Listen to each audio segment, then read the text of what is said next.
Hey, welcome back to Mike Check. So glad you're here today because this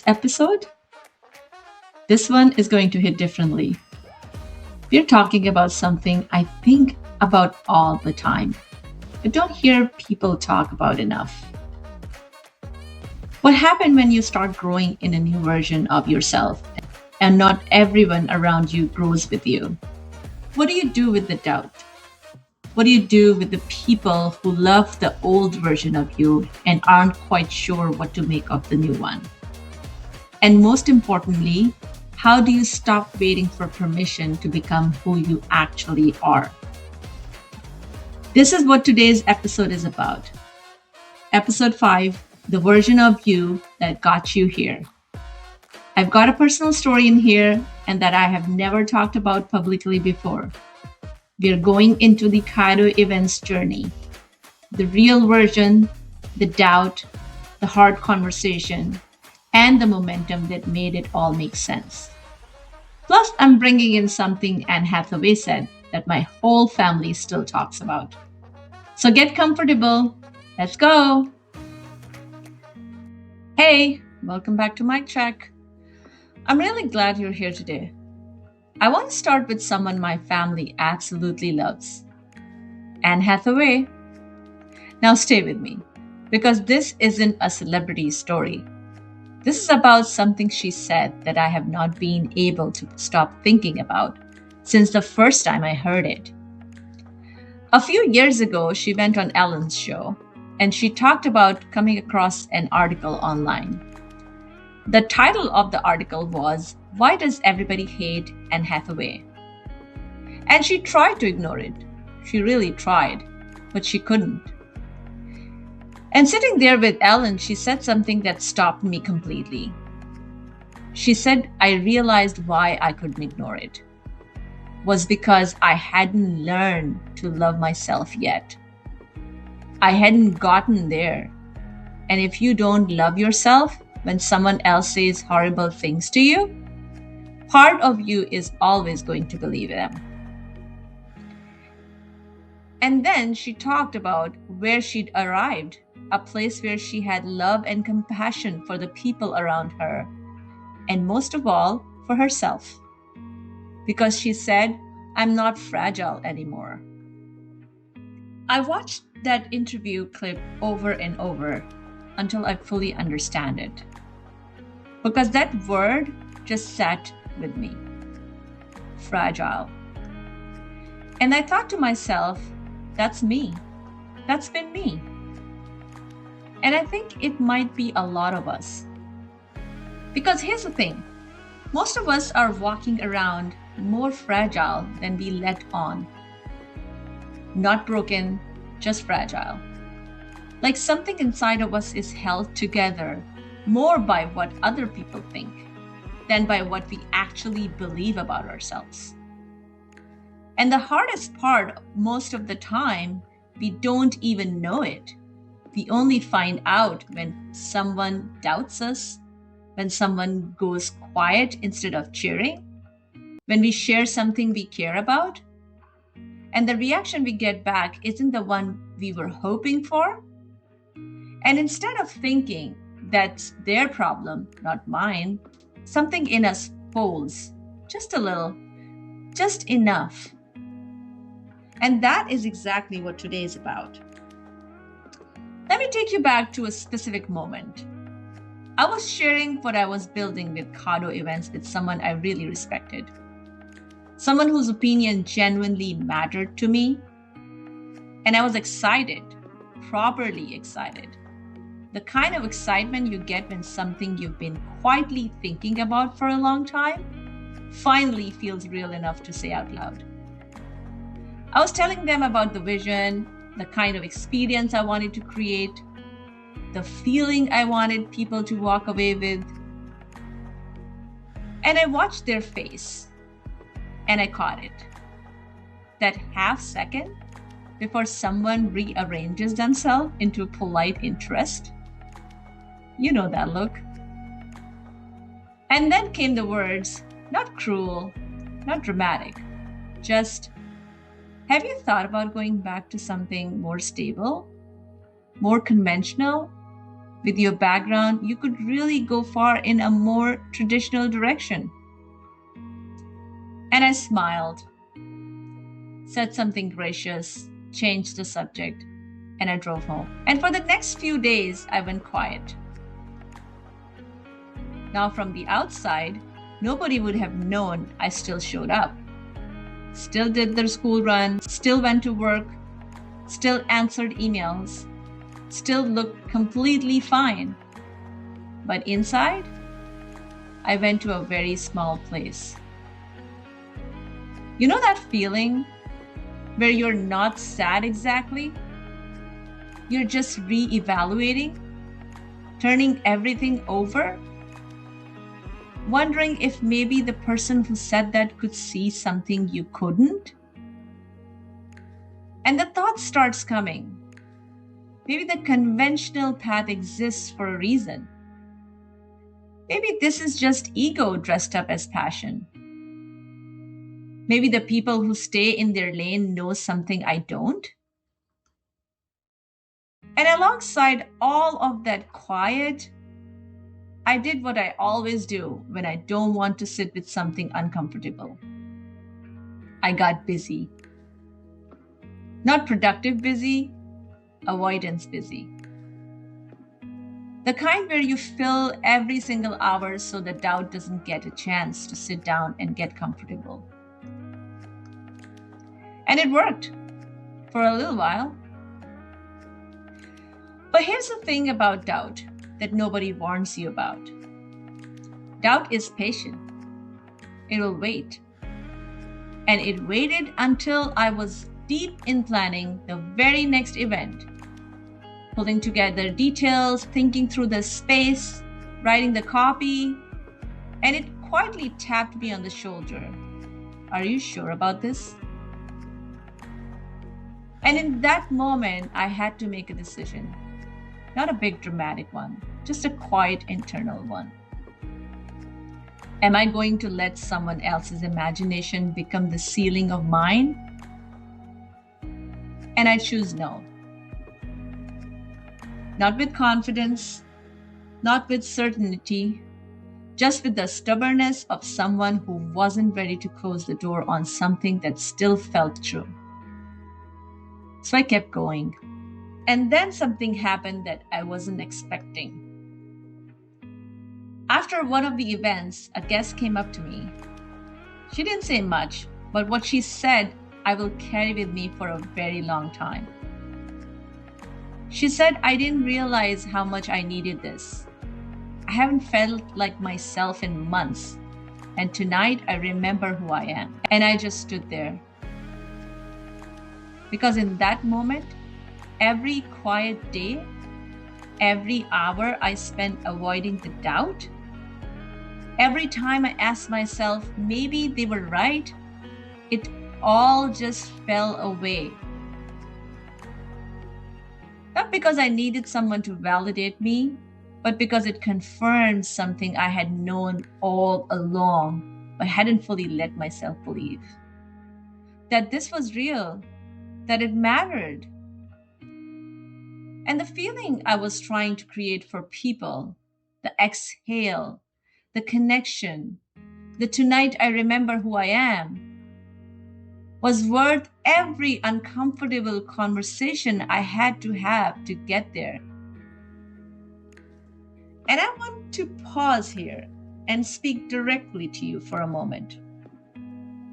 Because I think someone listening to this right now is in the middle of their own version of that story.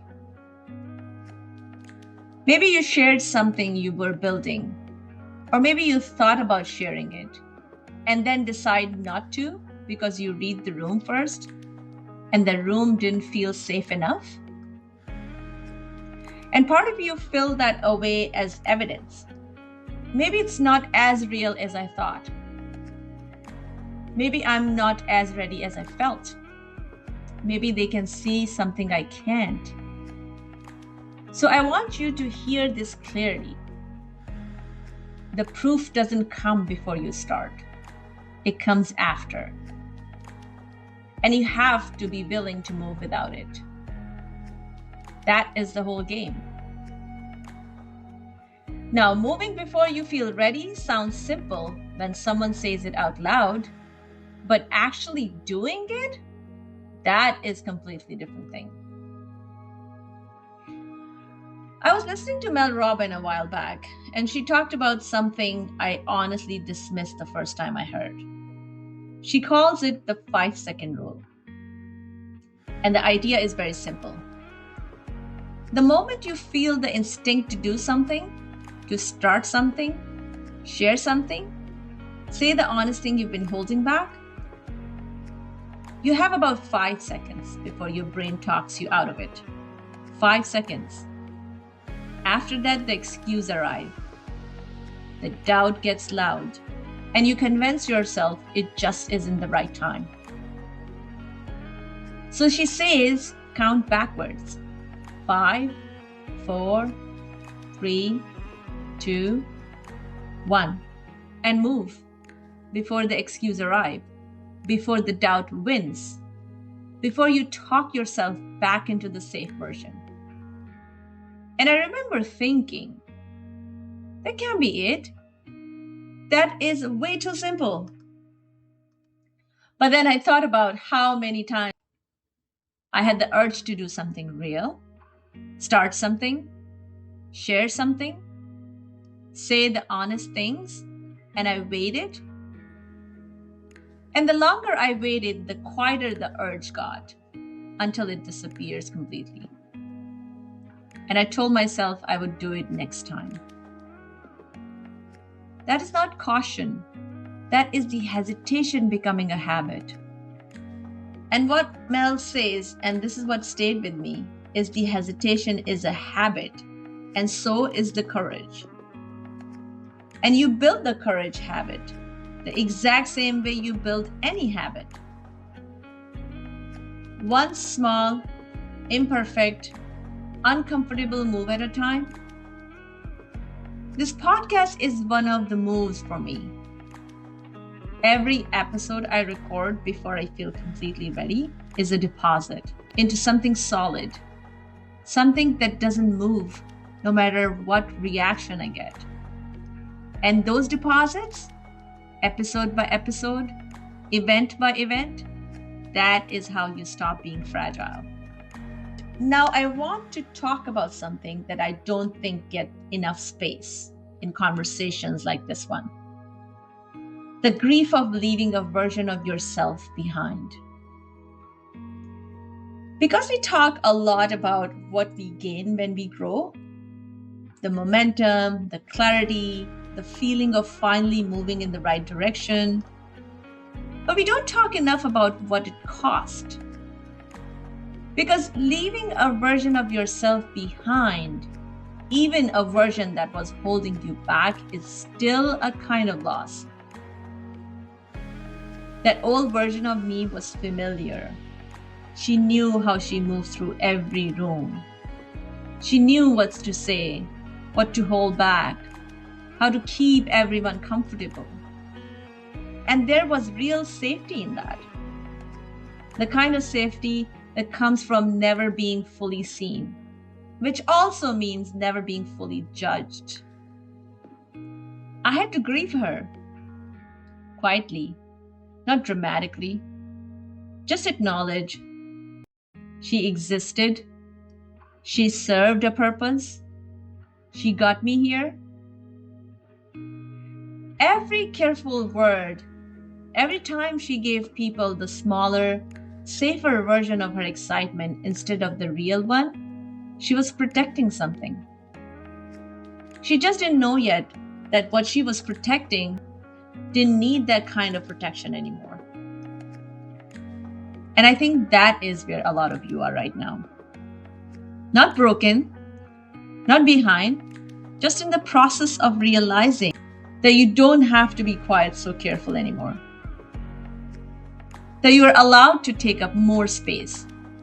Share the real version. Share the actual excitement without asking for permission first. Now, I want to say something about the people who doubt you quietly. The one who suggested the safer path. who went quiet instead of celebrating, who loved the old version of you and didn't quite know what to do with this new one? Because this took me a long time to understand. They weren't always wrong to be cautious. Sometimes the people who love you are scared for you. Not because they don't believe in you, but because they believe in the version of you they already know. And this new version is unfamiliar to them. And unfamiliar can feel threatening, even when it isn't dangerous. That doesn't make their doubt your truth. So I stopped needing them to understand before I kept going. I started building my own evidence instead. One deposit at a time, one episode at a time, one event at a time. One guest saying, "Tonight I remember who I am," that is evidence. And over time, the comment that used to replay in my head for weeks started to just pass through. Not because I stopped caring, but because I had enough solid ground underneath me that one person's opinion couldn't shake the whole foundation anymore. And that is exactly what Anne Hathaway was describing. Not the absence of hard things, but the presence of something inside herself that was finally stronger than the hard things. She did the work, the quiet, daily, unglamorous work of building love for herself from the inside out, until she could stand in any room and not need the room to tell her she was enough. And I believe that is available to all of us, not as a destination we arrive at one day, as a practice, something we choose daily, imperfectly, one honest move at a time. So before I let you go, I want to ask you something.